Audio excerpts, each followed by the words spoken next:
Pour ce premier moment d'échange, le bilan et les perspectives de lutte contre les violences sexuelles ici en France, je vais demander à 5 personnes issues de 5 entités sportives différentes de me rejoindre. Le ministère des Sports est représenté par la déléguée ministérielle à la lutte contre les violences dans le sport et directrice des sports, Fabienne Bourdet. Installez-vous, bon vous semble. Je range mes petites affaires. Vous serez accompagnée, Fabienne, par les fédérations qui auront comme témoin le chargé du développement territorial à la Fédération française des sports de glace, Cyril Savidan. Merci de nous rejoindre aussi, vous prenez place sur ces canapés. Moi je vais prendre celui-là, tiens. Les athlètes ne sont pas en reste puisqu'on a la chance d'avoir une membre de la commission des athlètes de haut niveau, Delphine Réau, qui vient s'installer avec nous. On n'oublie pas le volet médical avec la psychologue du sport à l'INSEP, Élise Ancart. Où est Élise? Je l'ai vue tout à l'heure.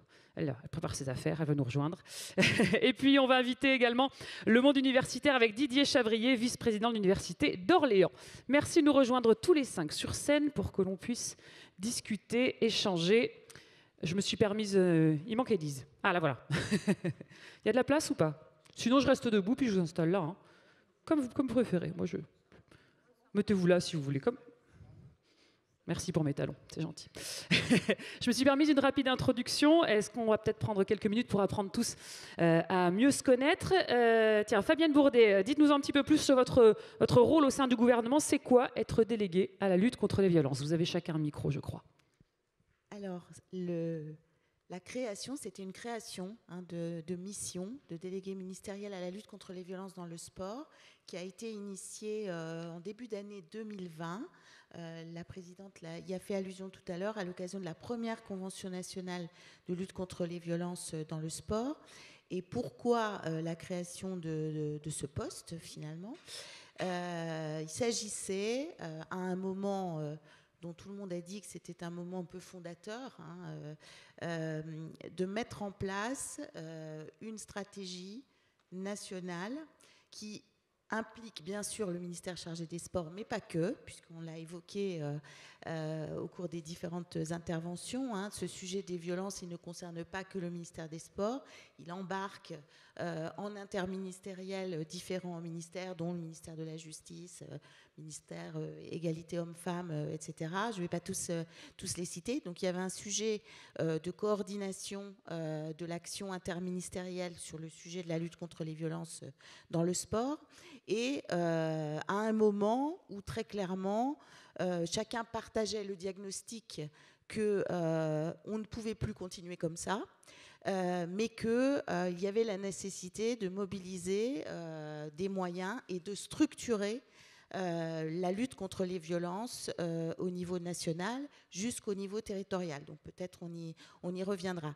Donc pendant 3 ans, j'ai exercé cette fonction. Je suis aujourd'hui directrice des sports et je continue bien sûr cette mission de déléguée ministérielle à la lutte contre les violences dans le sport. Très bien, c'est plus clair. On a voulu aussi que les fédérations soient présentes cet après-midi. C'est celle des sports de glace qui est avec nous sur cette scène. Cyril Savidan, est-ce qu'on peut en savoir un petit peu plus sur vous, votre fédération, dans le cadre de la lutte contre les violences sexuelles? On avait Nathalie Péchala tout à l'heure, bien sûr. Oui, effectivement, bonjour à tous, Cyril Savidan. Alors moi, je suis chargé de partenariat public au sein de la fédération. Je suis arrivé sous la mandature de Nathalie Péchala qui a parlé rapidement du projet européen que je vais présenter. Effectivement, c'était un sujet important pour la fédération. Alors, la présidente Gwenaëlle Nouri n'a pu être présente parmi nous aujourd'hui, mais je suis là pour la représenter et évoquer avec vous ce projet collaboratif qui associe plusieurs partenaires nationaux, mais également d'autres fédérations et d'autres partenaires internationaux. On a hâte de vous entendre. Didier Chavrier, vous aussi, vous représentez les fédérations, puisque vous êtes vice-président de la Fédération française de canoë-kayak et des sports de pagaie, mais aussi vice-président de l'Université d'Orléans. Vous avez plusieurs casquettes, finalement, qui se rejoignent en ce qui concerne la lutte contre ces violences sexuelles. Alors, bonjour à toutes et à tous. Effectivement, je suis vice-président d'université en charge des questions d'égalité, de diversité, d'inclusion. Et je travaille depuis une quinzaine d'années sur les questions de discrimination à l'école et dans le sport, ce qui m'a amené à former des cadres de différents ministères, à développer différents dispositifs de lutte contre les violences. Et cette expérience professionnelle s'est transposée au sein d'autres responsabilités effectivement que j'ai dans la Fédération française de canoë-kayak et de sport de pagaie. À votre droite, Delphine Réau, on connaît votre passé d'athlète de haut niveau en tir sportif. Est-ce que vous pouvez nous parler de la CAN, de ses missions et des vôtres? Alors, la CAN, c'est vrai, est beaucoup plus active ces dernières années, et notamment le sujet, tout d'abord, des discriminations était venu autour de la table, et on avait commencé à créer justement un groupe de travail sur ce sujet-là. Et puis, les violences sexuelles sont apparues également, tristement, notamment par le biais de Sarah. Et du coup, on a vraiment décidé de s'emparer de ce sujet-là, et lorsque la commission a été créée, on a senti comme un devoir, en fait, d'intégrer cette commission pour aussi parler et faire parler les sportifs de haut niveau. On n'a pas tous été touchés, bien heureusement. En revanche, il y en a, et au-delà des sportifs de haut niveau, il y a également effectivement les athlètes loisirs qui sont également touchés. Élise Ancart, on a entendu Myriam Salmi tout à l'heure, vous êtes la psychologue de l'INSEP. Est-ce qu'on peut en savoir un petit peu plus sur votre quotidien, votre expérience en matière de lutte contre les violences sexuelles ? Alors du coup, bonjour à tous. Mon quotidien, heureusement, n'est pas fait que de ça pour quand même... essayons d'être aussi un peu positifs. Donc oui, effectivement, le métier de psychologue, en fait, quelque part, on accompagne des personnes qui font du sport de haut niveau, qui sont sur un terrain qui est déjà glissant. Ça, c'est important, en fait, de rappeler qu'il y a des ingrédients, en fait, qui sont là, qui sont des terreaux, en fait, fertiles pour, en fait, la mise sous influence, l'emprise et les violences. Et ça, c'est quand même important. Je vais droit au but, de rappeler, en fait, qu'on est sur un terrain sensible. L'accompagnement des personnes, parfois ça met du temps, c'est-à-dire qu'il y a des personnes qui sont victimes, qui ont été abusées soit dans leur club, on parle du haut niveau, mais en fait le haut niveau n'existe pas sans les clubs, et dans les structures en fait qui sont fermées ou autarciques. Et donc petit à petit cette reconstruction d'un vécu d'effraction physique et psychologique peut prendre énormément de temps, voire n'est pas forcément accessible pendant la carrière. Et donc, la personne va présenter tout un tas de symptômes psychiatriques, parfois. Et comment nous, on aide en fait, la personne à se reconstruire dans le milieu aussi dans lequel il appartient. Donc, il y a beaucoup de choses qui nécessitent finalement de travailler jamais seul. Et je souligne alors l'importance du travail des associations qui sont faits, mais aussi la nécessité d'orienter sur des psychologues qui soient formés. Parce que les violences sexuelles, c'est quelque chose, en fait, on voit bien qu'il y a eu des résistances collectives au niveau sociétal. Il y a des résistances des patients à dire ce qu'ils ont vécu, même si c'est nécessaire, ils ont beaucoup de mal, et c'est normal. Et il y a la résistance aussi des personnes qui reçoivent, en fait, la parole ou des bribes d'informations. Donc il y a quand même beaucoup de résistances qui rendent le travail difficile, la thérapie difficile. Et donc c'est vraiment important d'identifier des personnes qui soient formées, parce que c'est quand même entre guillemets une spécificité dans la relation thérapeutique et dans le travail, en fait. Voilà. Vous allez pouvoir développer tout ce dont vous êtes témoin d'ici quelques secondes. Maintenant qu'on a fait connaissance, n'hésitez pas à rebondir les uns sur les autres. J'ai des questions pour tout le monde, mais vraiment, ça peut être un échange dans le public aussi. N'hésitez pas à relever des choses. Il y aura un temps d'échange ensuite. On a besoin de vous. Fabienne Bourdet au ministère. On a vu l'état des lieux et l'étude proposée par Mouvance. Au niveau des violences sexuelles dans le sport, est-ce que vous avez des éléments chiffrés à nous rajouter ? Oui, quelques éléments chiffrés, mais peut-être aussi pour vous dire que finalement, le bilan qui nous a été présenté, qui est évidemment extrêmement intéressant parce que finalement, c'est un retour sur les actions qu'on a collectivement conduites et qui montre que ça invite d'abord à beaucoup d'humilité parce que ça montre que le chemin du chemin est parcouru, mais qu'il en reste encore à parcourir. Alors peut-être quelques éléments aussi pour expliquer comment on a travaillé et là où nous en sommes effectivement dans l'évaluation du sujet aujourd'hui, dans toute sa complexité, parce que il n'y a pas de on ne peut pas dresser un bilan simple en disant voilà aujourd'hui la réalité des violences sexuelles dans le sport c'est ça, et ce dont je vais vous parler moi c'est de ce dont le ministère a connaissance. Et j'enfonce une porte ouverte, mais quand même, d'abord, pour pouvoir bien traiter le sujet des violences dans le sport, il faut d'abord les connaître. Et une des premières difficultés, et ce sur quoi on a travaillé, c'est comment est-ce qu'on peut organiser les choses pour recueillir la parole, pouvoir la traiter et y donner suite. Et on sait bien aujourd'hui, et ça a été dit précédemment, que parmi aujourd'hui, depuis la création de la cellule qui a été dédiée au recueil de ces signalements à la direction des sports, donc il y a maintenant 3 ans, on est à un peu plus de 900 personnes qui ont été mises en cause dans le cadre de ces signalements, mais on sait qu'il y a aujourd'hui des signalements qui pourraient être faits, voire qui devraient l'être, et qui ne le sont pas. Donc ce chiffre-là, c'est le chiffre des signalements dont nous avons connaissance et que nous traitons. Voilà. Donc je fais bien le distinguo parce que c'est vraiment un point important. Vous dire aussi qu'au moment où se met en place, je prends mes fonctions, et où, comme je vous le disais, on essaie avec beaucoup de détermination et parfois de difficulté d'organiser les choses. On s'appuie, parce que ça n'a pas été dit, bien sûr sur les témoignages des victimes courageuses qui ont pu parler de ce dont elles avaient été victimes, mais on s'appuie aussi sur un certain nombre d'enquêtes, et notamment sur les médias, qui ont joué un rôle absolument déterminant dans le travail qui a été conduit depuis ces dernières années, et notamment l'enquête Disclose qui date de fin 2019. Et cette enquête, j'en parle parce que finalement c'est cette enquête qui va structurer le travail qu'on a conduit au ministère et qu'on continue de conduire. Parce que qu'est-ce qu'elle montre, cette enquête? Au-delà de l'horreur, évidemment, des faits qui sont dénoncés, elle montre des victimes qui n'ont pas été écoutées et encore moins entendues, mais, et je vais le dire comme ça, peut-être encore pire, des victimes qui avaient été écoutées, entendues, des personnes condamnées, mais qui étaient toujours en situation d'encadrement. Et elle montre des personnes qui savaient et qui n'ont rien dit.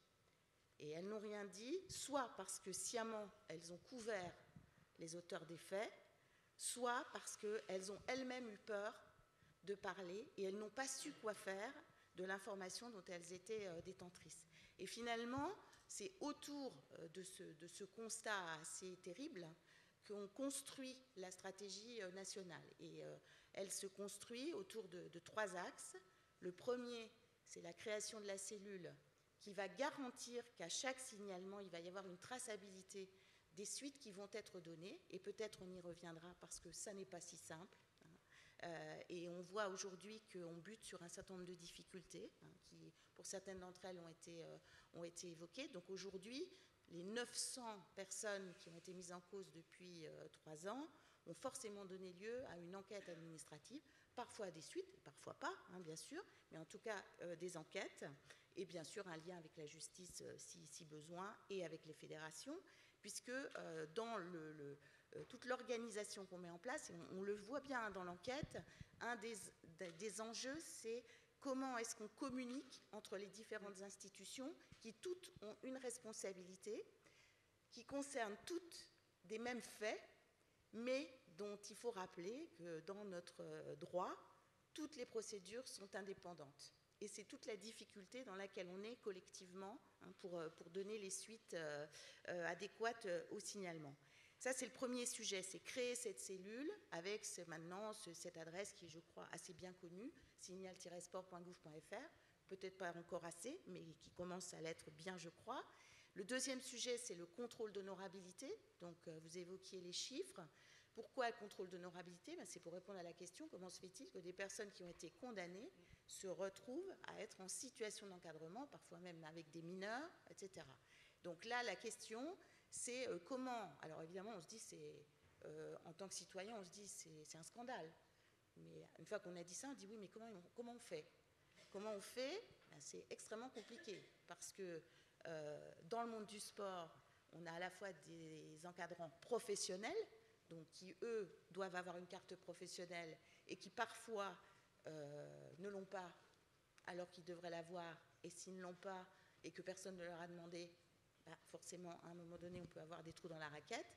Et on a un nombre très important d'intervenants et très heureusement de bénévoles. Et donc la question, c'est comment est-ce qu'on met en place un dispositif qui soit à la fois respectueux des libertés publiques, mais qui permette aussi de faire les contrôles de condamnation qui auraient déjà été prononcées à l'encontre des personnes qui encadrent. Donc ça veut dire mettre en place tout un dispositif de croisement de fichiers entre le fichier des licenciés des fédérations qui exercent ces fonctions-là avec le fichier fichier du ministère de la Justice, sur lequel figurent les condamnations les plus graves pour les infractions sexuelles et les infractions violentes. Donc, avec des considérations, vous vous en doutez bien, de protection de données personnelles, juridiques, etc.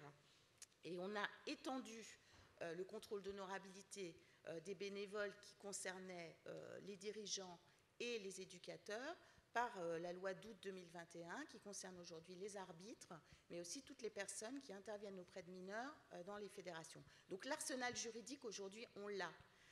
Et donc on a estimé à 2 millions dans la première configuration, le premier périmètre, peut-être 3 millions aujourd'hui les personnes susceptibles d'être contrôlées. Donc vous imaginez, on est quand même sur une ambition collective qui est très forte.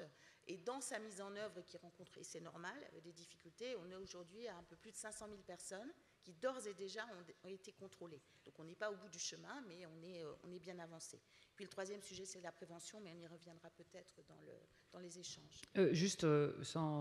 On va essayer d'être un tout petit peu positif, mais vous avez constaté une évolution, ça va mieux qu'avant quand même ? Rassurez-nous. Alors d'abord, dire que l'évolution, les chiffres parlent d'eux-mêmes, c'est d'avoir, je crois maintenant, convaincu que ces violences n'étaient pas l'apanage de quelques sports et que tout le monde était concerné. Donc au moment où on se parle, il y a environ 60 fédérations pour lesquelles nous avons eu au moins un signalement. Donc personne ne peut dire « pas chez moi ». Bon, ça c'est quand même le premier élément. Donc c'est peut-être un peu terrible de le dire comme ça, mais c'est aussi ce qui contribue à la prise de conscience.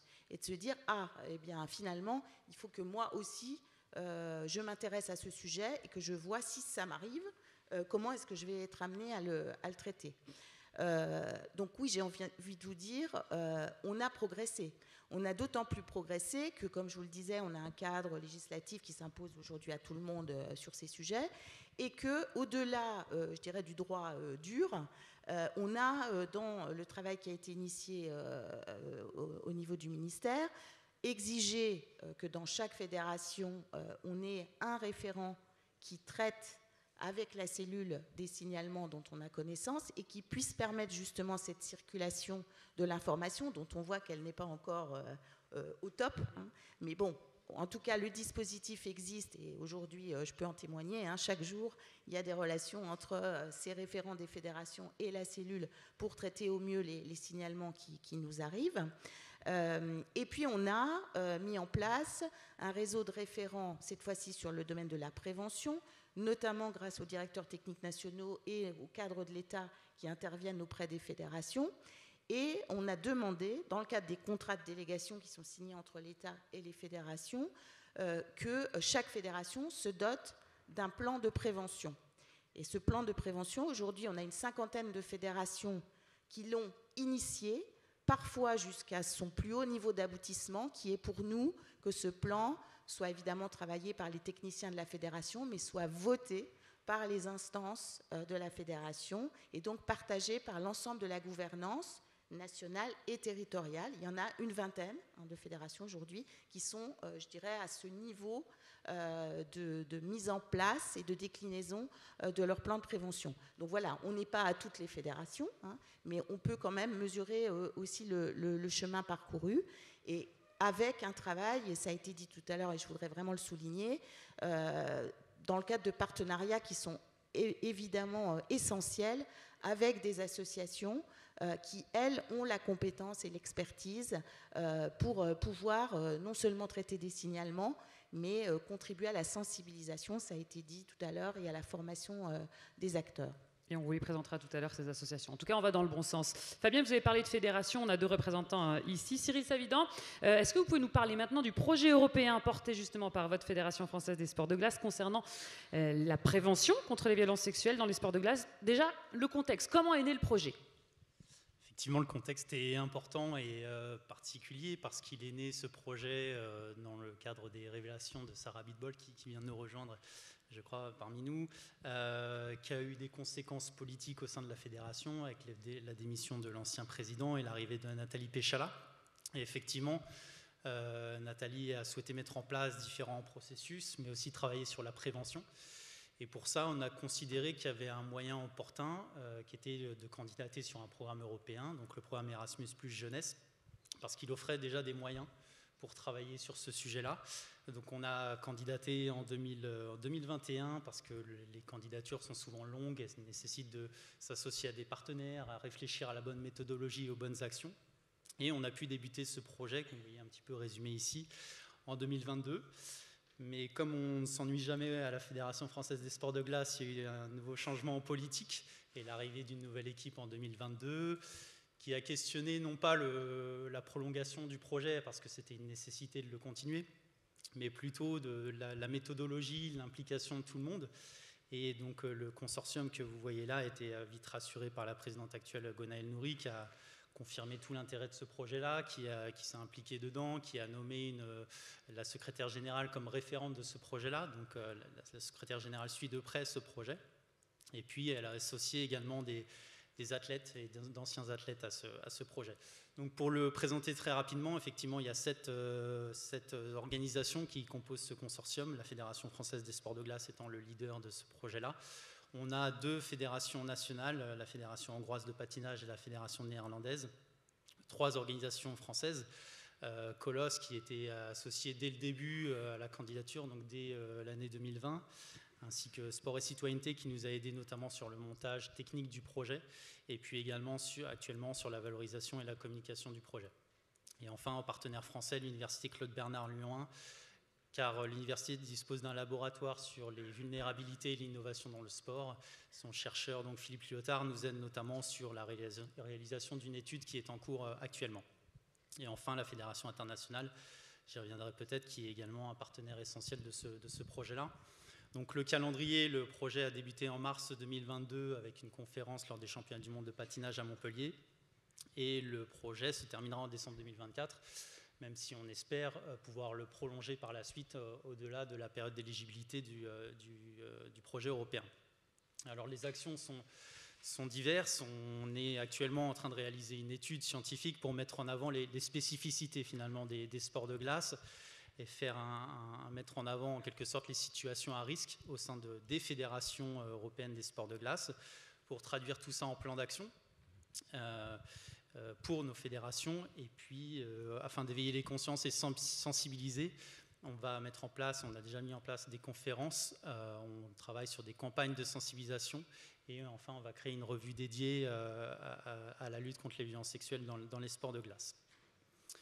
On va mettre aussi en place sur ce calendrier des interventions directes, alors avec des formations et des sessions de sensibilisation qui ne seront pas exclusivement en webinaire, même s'il y en aura certaines, mais effectivement pas seulement, et on en a déjà commencé certaines avec Colosse.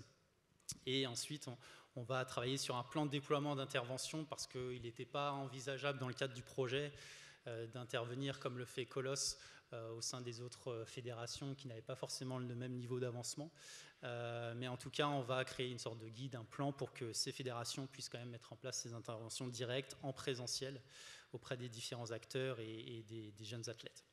Et enfin, un e-learning qui sera utilisé à la fois justement en distanciel par les jeunes, mais aussi lors justement de ces sessions de sensibilisation où ça sera un outil qui sera utilisé par des encadrants formés pour le coup pour l'utiliser. En ce qui concerne les moyens, donc on a obtenu un petit peu plus de 250 000 € sur ces 2 ans et demi. Avec également le soutien de la présidence, le label de la présidence française de l'Union européenne par le ministère. C'était lors justement de la conférence de lancement à Montpellier où on avait eu ce soutien-là. Évidemment aussi l'agence de service civique française qui nous aide sur le pilotage du projet européen. Et puis pour mener à bien ces résultats, on s'appuie sur différents regroupements, différentes réunions, des ambassadeurs et des conférences de dissémination donc, qui auront lieu en fin de projet. Et on espère, notamment en 2024, pourquoi pas organiser une conférence ici, au CNOSF, lors de la période des Jeux Olympiques, pour mettre en avant justement nos résultats de ce projet-là. Il y a un petit message qui est passé. Oui, le président n'est plus là. Et pas là, on lui dira. Non, mais ce qui est intéressant avec ce projet, c'est qu'il est applicable à d'autres fédérations reproductives et son côté international aussi. Oui, tout à fait. Alors là, vous voyez quelques photos des premiers événements phares de ce projet avec la réunion de Montpellier, la conférence de Montpellier. Surya Bonali, qui est donc ambassadrice de ce projet-là, Gwenaëlle Nouri lui a proposé d'être ambassadrice, elle l'a accepté, et c'est bien aussi justement pour la médiatisation de ce projet. Le mois dernier, nous avons eu une conférence organisée par la fédération néerlandaise, une représentante d'ailleurs de la fédération est parmi nous dans la salle, avec énormément de clubs et de dirigeants présents. On a effectivement aussi organisé une réunion de travail dans ce cadre-là. Et la dernière photo en bas à droite, c'est une présentation de nos premiers résultats et des échanges avec la fédération internationale, l'International Skating Union, pour évoquer notamment leur rôle, parce qu'effectivement, la fédération internationale aura un rôle prépondérant, notamment pour ce qui concerne la dissémination, qui est un mot important pour la Commission européenne, qui veut dire que les autres fédérations, au-delà des partenaires, doivent aussi pouvoir s'appuyer sur ce travail-là pour mettre en place les mêmes outils, totalement ou partiellement. Alors, on a entendu les fédérations, on a entendu le ministère. On va s'intéresser au monde universitaire maintenant. Didier Chavry, je m'adresse à la casquette du vice-président, cette fois, de l'Université d'Orléans. Est-ce que vous pouvez nous parler de l'accompagnement des étudiants sportifs de haut niveau contre les violences sexuelles? Comment on éduque nos jeunes? Comment on forme les élèves dans l'enseignement supérieur? Alors, on peut commencer par la fin déjà, chose non habituelle. C'est vrai que, et ça a été dit dans certaines interventions, dès qu'on aborde ces questions-là, ce sont toujours des questions d'éducation, et d'éducation dès les premiers âges, dans la socialisation primaire au sein de la famille, puis après la socialisation secondaire par les pairs et les différentes institutions traversées, dont les institutions sportives. Donc il y a un énorme travail d'éducation à faire à l'ensemble de ces niveaux. Maintenant, sur la particularité des sportifs et sportifs de haut niveau. Nous les côtoyons dans les clubs, dans les structures de haut niveau, mais également, ils ne se cantonnent pas, je ne sais pas si vous savez, mais ce n'est pas juste une espèce endémique au pôle et aux structures clubs fédérales. On les retrouve aussi ailleurs, parce qu'ils ont une vie sociale et entre autres, ils font des études. Et donc à l'université, c'est un public qui est quand même très spécifique parce que c'est à la fois un public étudiant et comme bon nombre d'étudiants ou d'étudiantes, comme une bonne partie aussi de la société, nul n'est censé ignorer la loi, mais une bonne partie de la population l'ignore, et en particulier sur les questions d'outrage sexiste, comme ça a été encore rappelé tout à l'heure, où on retrouve parfois dans le milieu sportif, comme dans d'autres milieux, le milieu universitaire ne fait pas exception, des blagues salaces, sexistes et ainsi de suite, qui sont ces agissements le terreau de violences sexuelles par la suite. Donc il faut être en capacité dès les premiers signaux d'intervenir de manière forte pour pouvoir éviter une complexification, des trajectoires beaucoup plus tragiques sur un certain nombre de situations.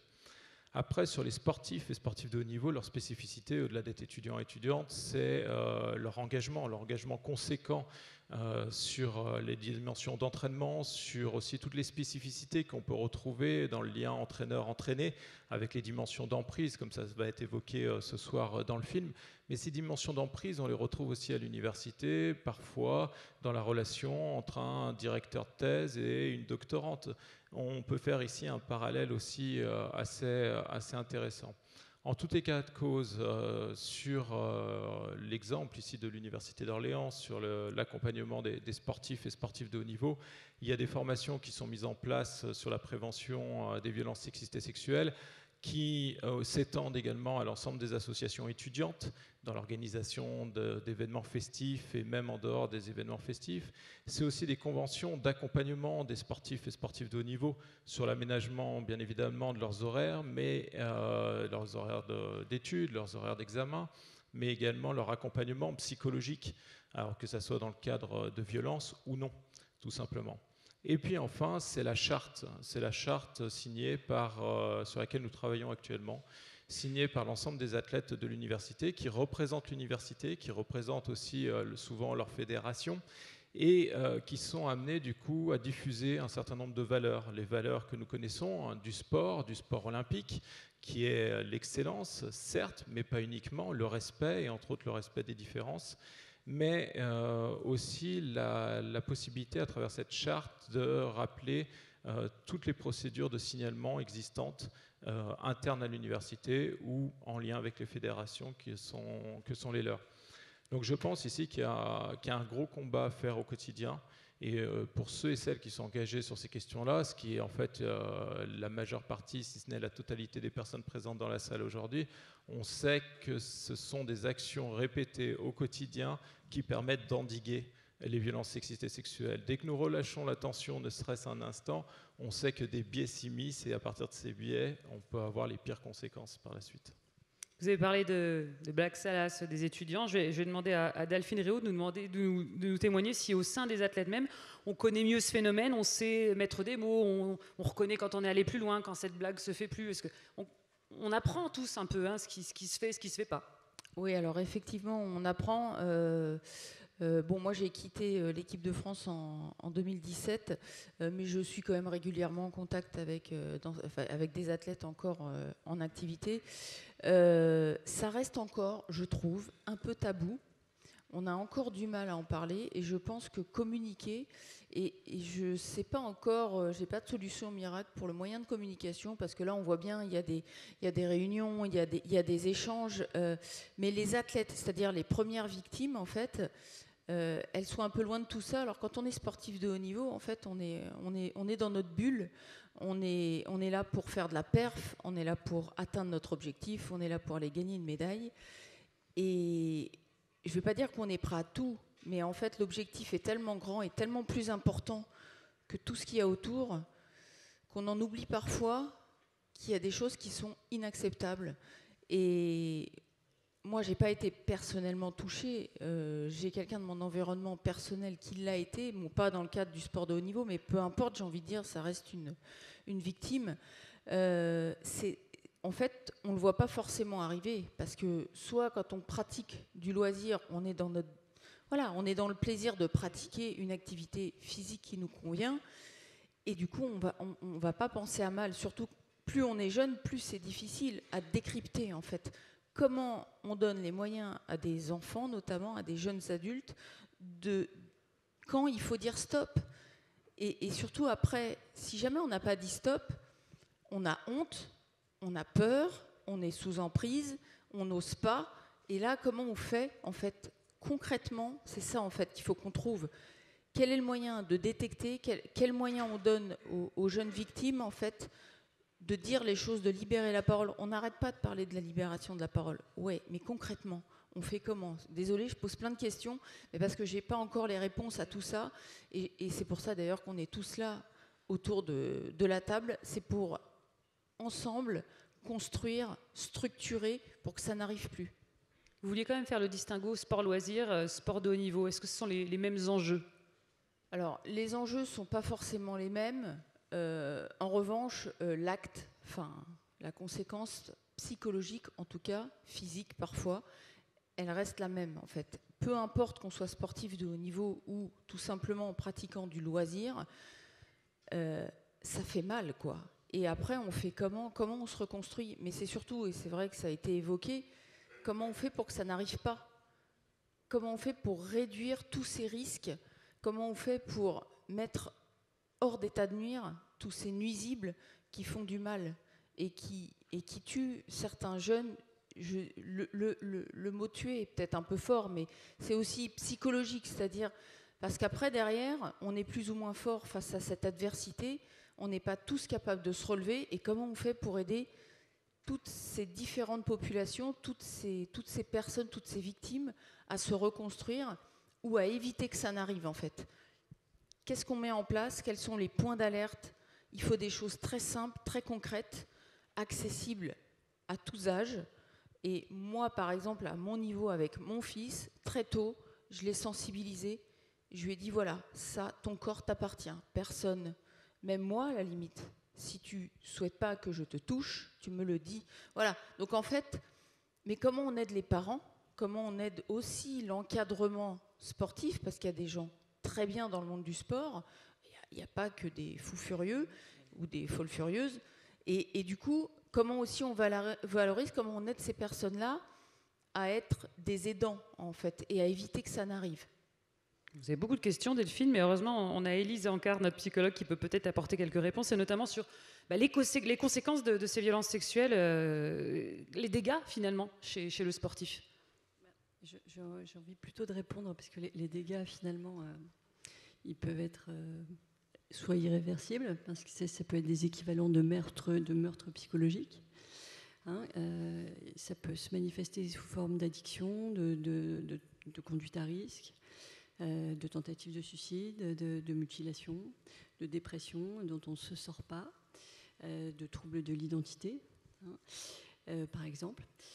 Sur la question de l'éducation, moi, la question moi, j'ai évolué en tant que sportive dans le monde du sport, donc c'est quelque part une identité qui est très forte. On parle beaucoup de famille, la famille du sport, parce qu'effectivement, les enfants sont très tôt engagés dans le sport de haut niveau, donc vont souvent en déplacement, parfois rentrent en structure. Et en fait, l'identité sportive prend le relais. Les entraîneurs deviennent les relais parentaux. Et en fait, ce qui est vraiment, je pense, une question qui devrait être incluse dans les formations, au-delà de la sensibilisation, c'est comment éviter le piège de l'incestuel. Le mot, en fait, peut se dire, oh là là, on va parler de quoi? Mais en fait, l'inceste dans les familles, on n'en parle pas. Et l'incestuel et l'inceste dans le sport, on n'en parle pas parce que c'est un peu la famille aussi, quelque part.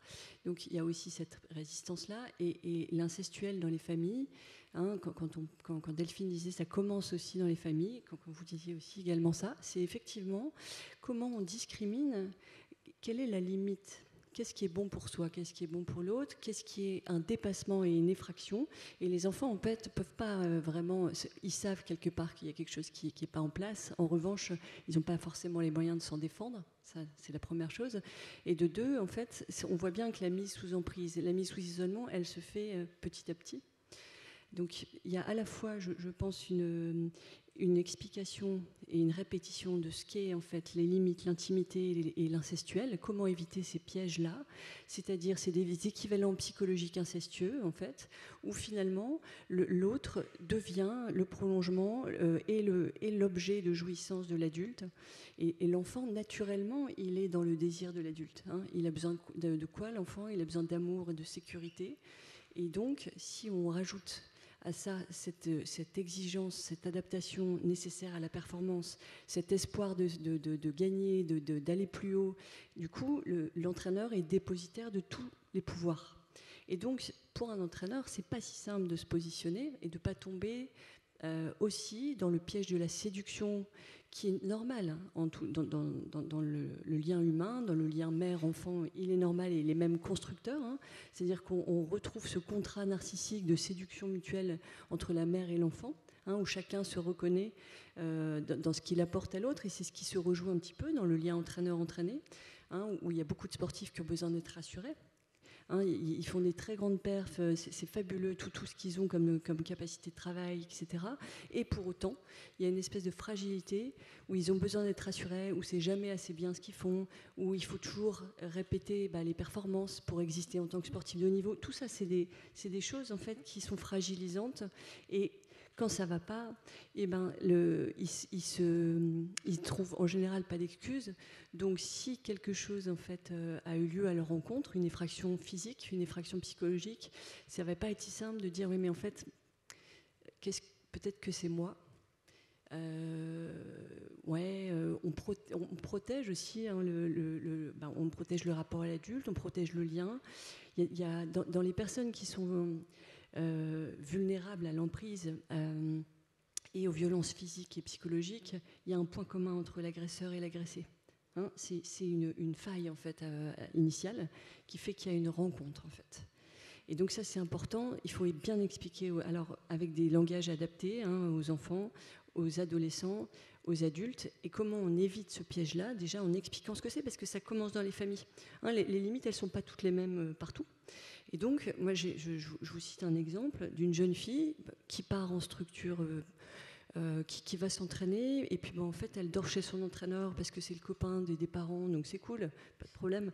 Et puis en fait c'est plus possible, je sais plus pour quelle raison, et du coup c'est le président du club qui l'héberge. Et puis petit à petit en fait on voit que cette gamine, qu'est-ce qu'elle a compris de son intimité, de son espace, de qu'est-ce qui est de l'ordre de l'extérieur, qu'est-ce qui est de l'ordre de l'intérieur, s'il n'y a pas de référent qui explique et qui répète ce que c'est. Et donc, je pense que ça, c'est important parce que les entraîneurs aussi, finalement, ils évoluent dans un terrain aussi, le même, qui finalement les fragilise dans leur garde-fou aussi, et qui répètent aussi des vécus qu'ils ont vécu, le rapport au corps en fait qui est complètement en fait banalisé. Le corps c'est l'outil commun, donc forcément on va avoir un droit de regard et de dire ce qu'il en est, puis ça sera normal, et puis petit à petit en fait c'est normal de se toucher, et puis l'effraction elle va jusqu'où?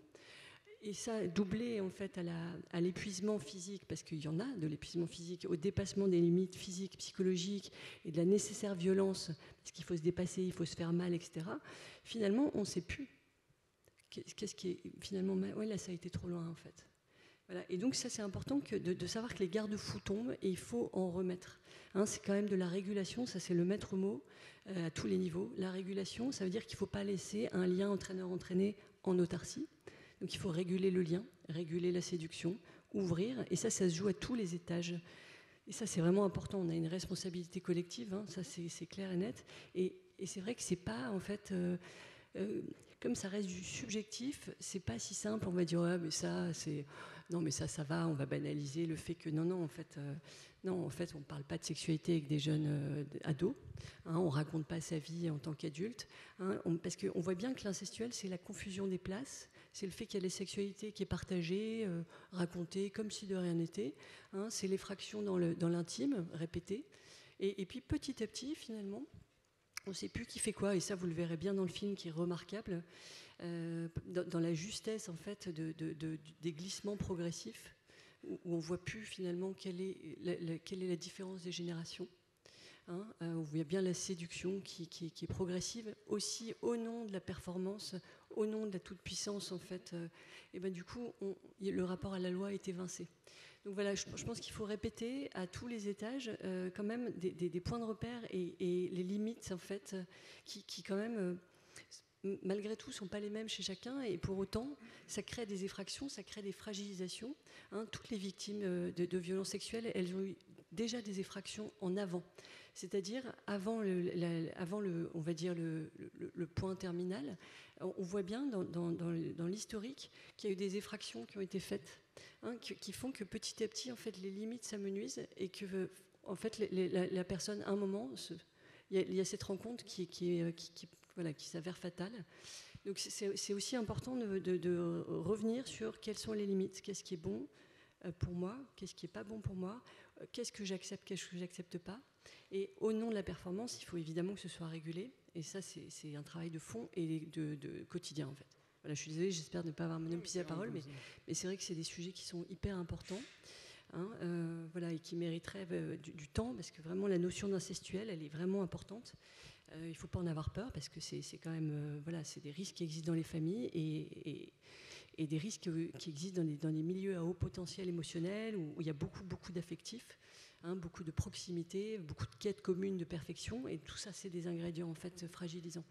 On a des pistes, c'est très intéressant. Vous excusez pas de prendre du temps, au contraire, on apprend plein de choses. En termes de signalement, on va parler signalement maintenant. Delphine, est-ce que les athlètes peuvent plus facilement libérer leur parole? Alors moi, j'ai l'impression qu'au niveau des sportifs de haut niveau, c'est plus facile, parce qu'effectivement, il y a beaucoup de choses qui existent aujourd'hui qui leur permettent justement, et notamment tout ce qui est inscrit dans la politique des fédérations, ça je pense que c'est vraiment utile pour eux pour s'exprimer clairement sur le sujet, pour alerter. Là où j'ai plus de doutes, c'est sur l'aspect loisir, où là on est beaucoup plus loin des fédérations. Les fédérations, à mon avis, ne connaissent pas un dixième de ce qui se passe sur le terrain. Ça remonte pas. Donc effectivement, je pense que les sportifs de haut niveau sont aujourd'hui mieux protégés, mieux préparés et plus enclins à libérer leur parole, ce qui n'est pas le cas pour des potentielles victimes du terrain plutôt loisirs, où là on est vraiment très très loin. Quand on est dans des tout petits clubs où c'est pas forcément un entraîneur qui va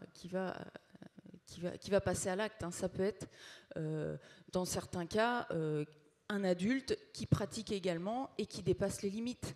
Voilà, parce qu'il participe à quelques petites compétitions avec des plus jeunes et qui se laisse glisser et qui embarque des enfants en fait vers ça. Et pour moi aujourd'hui, c'est cette population-là en fait où il y a véritablement, je ne sais pas s'il y a des réponses, en tout cas par rapport au ministère, comment on fait pour vraiment faire remonter cette information-là du terrain, qu'est-ce qu'on met en place en termes de communication terrain pour que cette parole en fait s'exprime vraiment et que vous ayez enfin les vraies données du terrain. Peut-être par rapport à tout ça, ce que vous disiez tout à l'heure, avant d'être sportif de haut niveau, on a de toute façon pratiqué dans un club.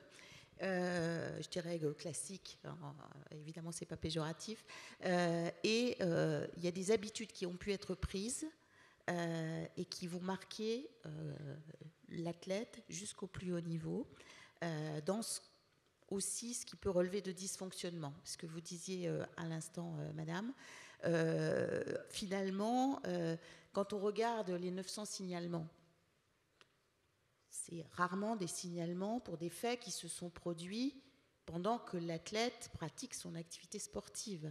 En fait, le pire arrive toujours dans l'environnement de la pratique. C'est-à-dire quand le sportif il est en déplacement, quand il est hébergé parfois dans la même chambre que son entraîneur, dans les vestiaires, parce que voilà, ça arrive encore que des adultes prennent leur douche avec des enfants, etc. Bon, en tout cas, ce qu'on observe, c'est que le monde du sport, alors heureusement ça évolue et ça évolue très bien, est quand même un environnement dans lequel on tolère certaines pratiques qu'on ne tolérerait pas dans d'autres champs de la vie sociale, y compris dans la prise en charge des mineurs, etc. Moi, je fais souvent le parallèle entre un enfant qui va partir en classe verte ou en classe de neige et un enfant qui part en stage sportif. Les parents vont se sentir autorisés à poser beaucoup de questions aux professeurs des écoles, etc., et ne les poseront pas forcément à l'entraîneur, etc.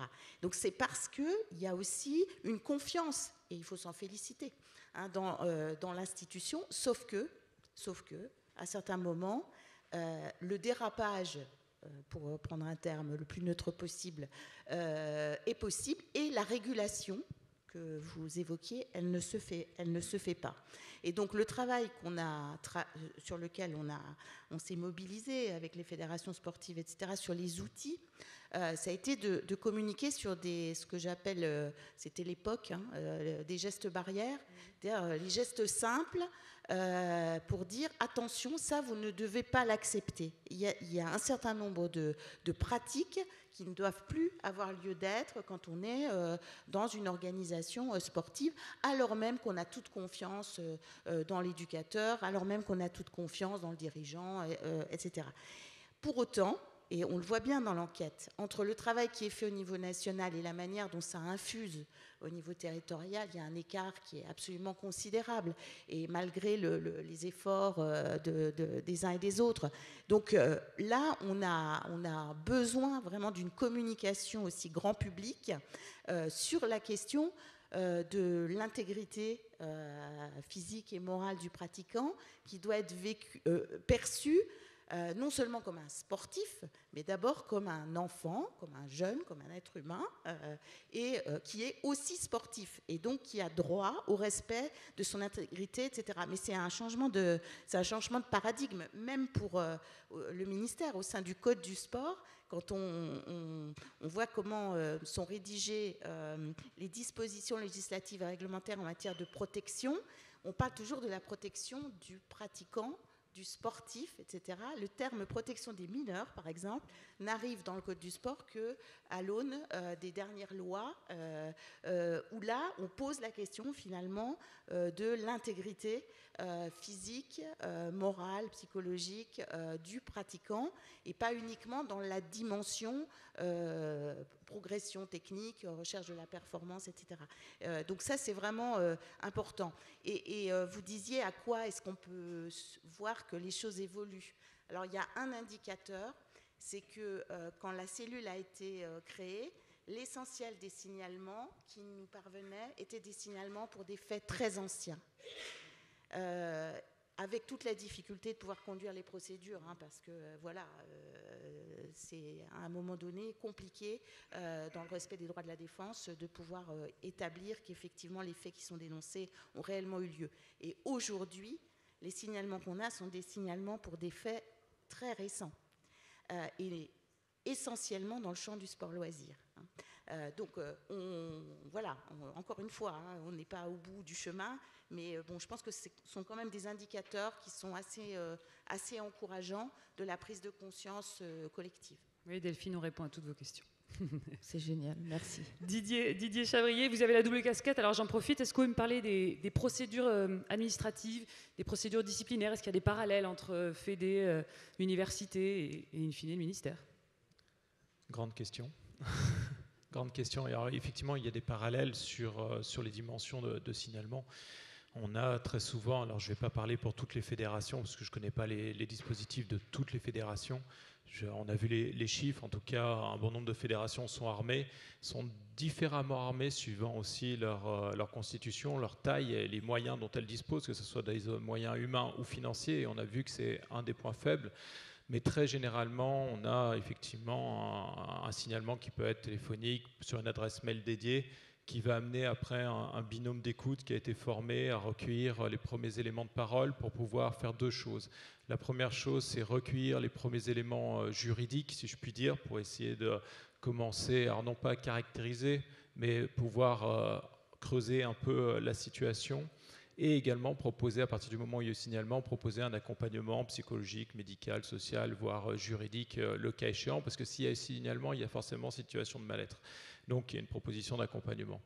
Une fois le rapport constitué d'entretien, celui-ci est transmis généralement aux instances dans les fédérations de bureaux exécutifs, au président ou présidente, pour suite à donner, et en particulier la mise en place de mesures conservatoires, la mise en place également d'enquêtes internes, avec toutes les difficultés pour avoir des personnels aussi qualifiés pour mener ces enquêtes internes, et le cas échéant, la mise en place d'une commission disciplinaire. Alors, à la Fédération française de canoë-kayak et de sport de pagaie, on a fait le choix aussi déjà de former l'ensemble de ces étages de manière à ce que les acteurs et actrices de la fédération présents à chacune de ces moments-là soient des personnes formées, soit des personnes surtout différentes, qu'il n'y ait pas ici une confusion dans les rôles et tâches de chacun et de chacune dans l'ensemble de la procédure. Autre aspect, et je pense que d'autres fédérations le font également, c'est dans la commission disciplinaire d'être aussi avec au moins 50% de personnalités extérieures, des avocats, des juristes, de manière à pouvoir avoir un regard neuf sur les situations et éviter, on va dire, des situations endémiques qui ne seraient pas gérées ou mal gérées en interne. Donc ça pose évidemment de très nombreuses questions, et avec toute la difficulté d'articulation par la suite avec les procédures qui peuvent être aussi des procédures auprès de Signal Sport, parce qu'on a aussi les procédures administratives au sein de Signal Sport, et après on pourra ajouter le triptyque et les procédures pénales. Et comment du coup les fédérations sont en capacité d'articuler cette triple problématique. Alors déjà, pour une université, c'est parfois complexe d'articuler la procédure administrative d'une université avec la procédure judiciaire en cours. C'est encore beaucoup plus difficile pour une fédération parce qu'en réalité, il y a 3 procédures qui sont à articuler, à imbriquer. Donc ça pose la question de l'articulation des 2 procédures administratives internes à la fédération ou aux fédérations avec la procédure menée par Signal Sport, et c'est ce que vous avez effectivement évoqué, entre autres sur le partage d'informations pour pouvoir mener par exemple une enquête en interne, puisque quand le président ou la présidente de fédération saisit la commission disciplinaire. Encore faut-il qu'il y ait un dossier constitué, parce que la commission disciplinaire doit statuer, bien évidemment, sur pièce. Donc il faut que l'enquête interne ait été réalisée ou que des éléments aient été transmis par ailleurs. Sinon, en fait, on est dans un dialogue de sourds. Et je rejoins et je rappelle effectivement ce qui a été dit, c'est que les procédures administratives propres aux fédérations sont totalement indépendantes des procédures judiciaires. Ça va de soi. Ne pas attendre, évidemment, qu'il y ait un dépôt de plainte ou un signalement article 40 du Code de procédure pénale pour pouvoir agir, ça va de soi. Ça va de soi, d'autant plus que, c'était rappelé brillamment un peu plus tôt, c'est que les procédures pénales peuvent être aussi plus longues, le sont souvent. Alors, il y a aussi du mieux. Je ne veux pas jeter l'opprobre sur le ministère public et sur les différents parquets, les différents magistrats, puisqu'il y a du mieux dans le traitement, il y a des cellules spécialisées, il y a aussi des capacités de prise de mesures sur première ordonnance qui permettent d'accélérer le processus. Alors non pas le jugement, mais au moins les mesures d'éloignement potentiel, ou ainsi de suite. Mais ça pose une réelle question, en tout cas c'est un gros travail à mener sur l'articulation de l'ensemble des procédures. Je sens que ça va discuter pas mal à l'issue de cette table ronde. Pour conclure, je sais que j'avais encore beaucoup de questions à vous poser et je suis un tout petit peu prise par le temps, on me fait des signes là-haut.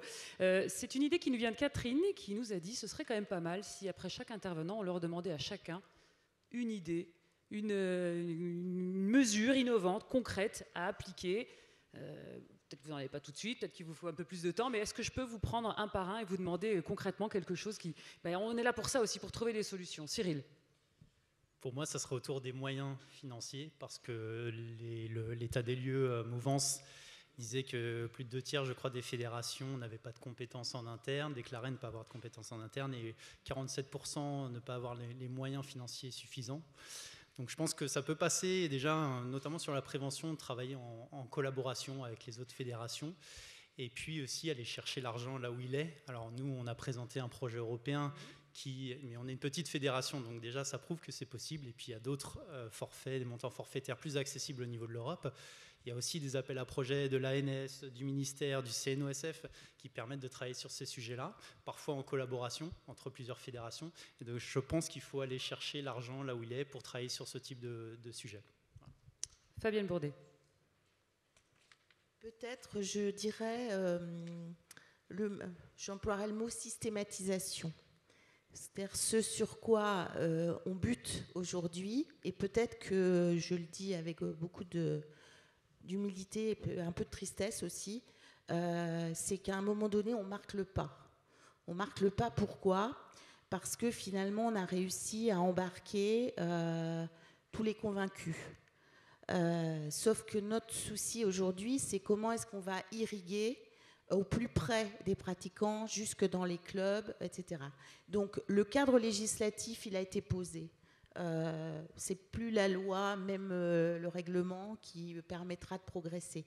C'est comment aujourd'hui tout le monde s'empare de ce cadre et considère que, dans tous les diplômes fédéraux, aujourd'hui, on doit avoir une sensibilisation sur ces questions-là, pas forcément sous une forme, je dirais, académique, mais avec des choses extrêmement pratiques, concrètes, et qu'on soit vraiment dans une démarche qui ne soit plus au gré de la bonne volonté de telle ou telle personne, mais bien quelque chose qui soit porté avec toute la colonne vertébrale fédérale, si je puis dire.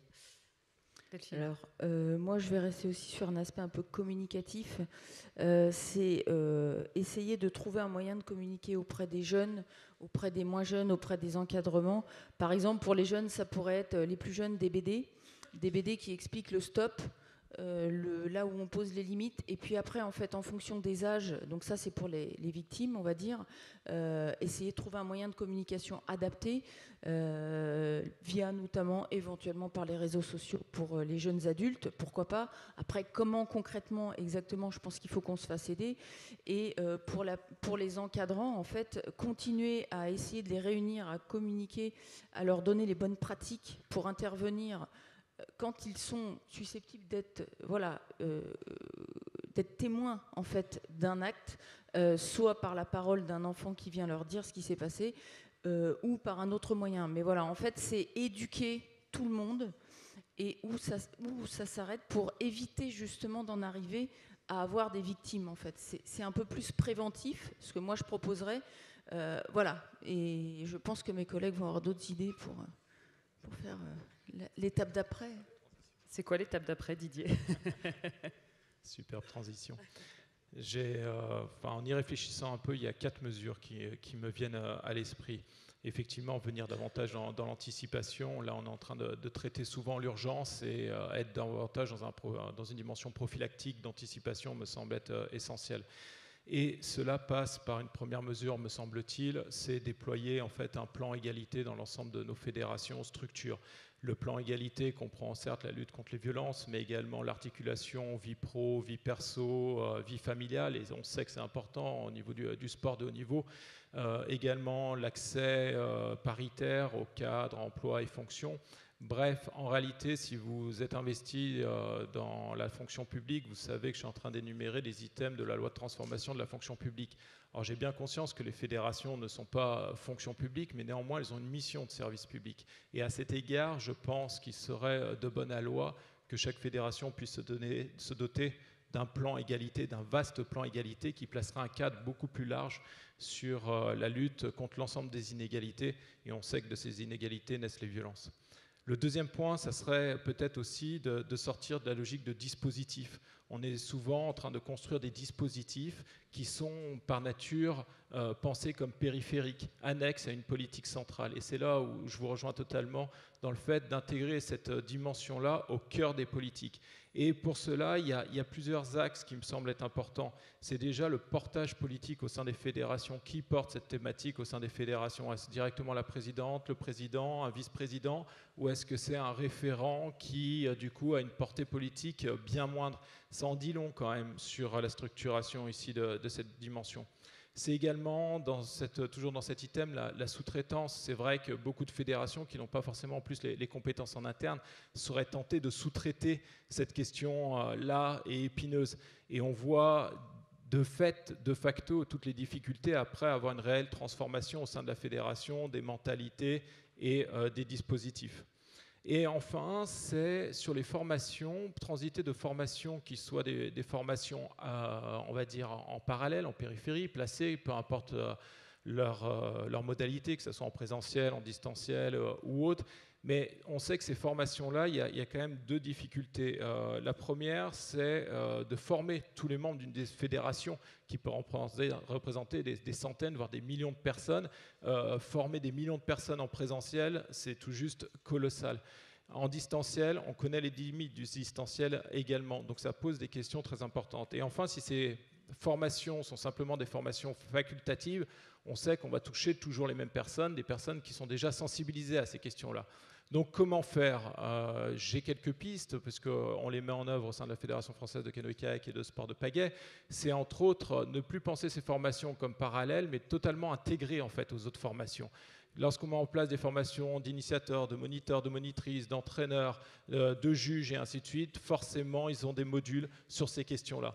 Donc en réalité, on a déjà des publics qui sont captifs d'autres formations et on intègre cette dimension de lutte contre les violences sexistes et sexuelles de manière transversale et non pas de manière périphérique.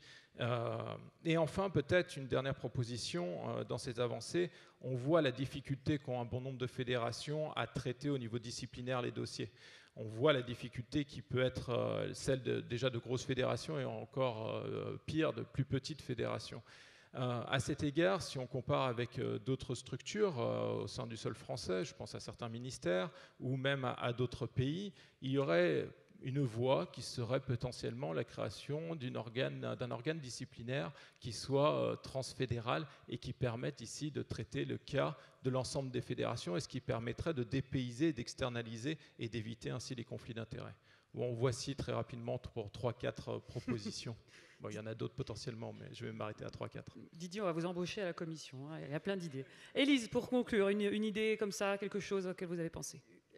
Plein, mais on va se limiter à une. Je rebondis sur les formations et les répétitions. Comme dans l'éducation, il y a de la répétition beaucoup, donc il faut répéter. Et puis, à l'instar de l'éducation nationale, où il y a un socle commun de connaissances et d'exercices, etc., et ça sera la même chose sur la question de l'intimité, des limites, de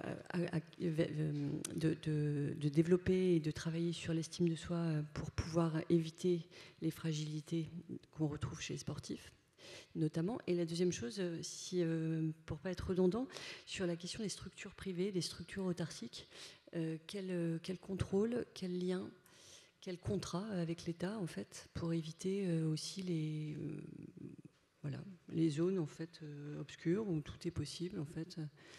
Et ça, je pense que c'est une vraie question. Je n'ai pas envie d'idéaliser le haut niveau. En revanche, dans le haut niveau, il y a quand même du monde. Hein. Du coup, parfois, ça évite les relations duelles où ça se fait en douce. Je me dis, quid des structures privées? Voilà. Et bon, on va en discuter après, si ça ne vous embête pas. Entre autres, voilà. Est-ce que, merci à tous pour ces échanges, c'était passionnant. Je me tourne vers la salle, on a des micros qui sont à votre disposition. Est-ce que cette table ronde vous a inspiré? Est-ce que vous avez des questions pour nos différents intervenants? Est-ce que vous avez des idées peut-être à apporter? On a un petit peu de temps, on a une main levée là-bas, on va vous amener un micro. Est-ce que quelqu'un peut s'occuper de nous amener un micro? Je crois que oui. Une deuxième main levée, très bien, ça arrive là. Je vous demande si vous pouvez vous présenter évidemment en quelques mots, et puis ensuite j'ai vu une main derrière. On vous écoute. Merci. Je voulais interroger Fabienne plutôt que les autres intervenants. Alors je suis Jacques Novak, membre de la Commission nationale de prévention et de lutte contre les violences sexuelles et les discriminations dans le sport, vice-président du comité olympique du Tarn. On a fait un certain nombre d'avancées, un certain nombre de propositions. Donc la question, je ne veux pas commenter tout ce qui s'est dit, ça serait un petit peu fastidieux. Il y a beaucoup de choses à dire. Je voulais demander à Fabienne ce qu'elle pensait du contrat, de la charte d'engagement républicain qui a été votée par notre représentation nationale en février et en mars 2022 avec des décrets d'application assez contraignants qui conditionnent les agréments et les subventions au respect d'un certain nombre de charges pour les comités, les clubs évidemment, les clubs et les fédérations. Merci.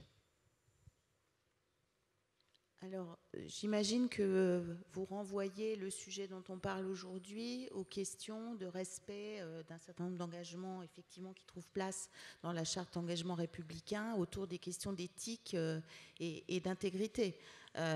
Donc, la question que vous posez, c'est finalement comment est-ce qu'on articule un dispositif qui s'applique à toutes les associations et pas seulement aux associations sportives, avec finalement des exigences qui sont aussi posées par les fédérations, etc. Et la question, je tire le fil, c'est la question du lien entre le club local et sa fédération, notamment par le lien de l'affiliation.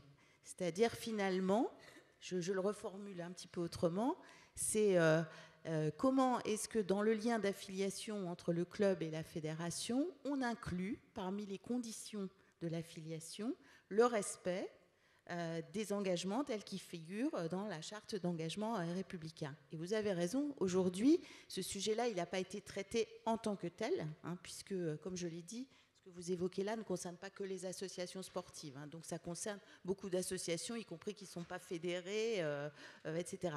Mais si là où je continue de tirer le fil, le prolongement de ce que vous dites, c'est le contrat de délégation.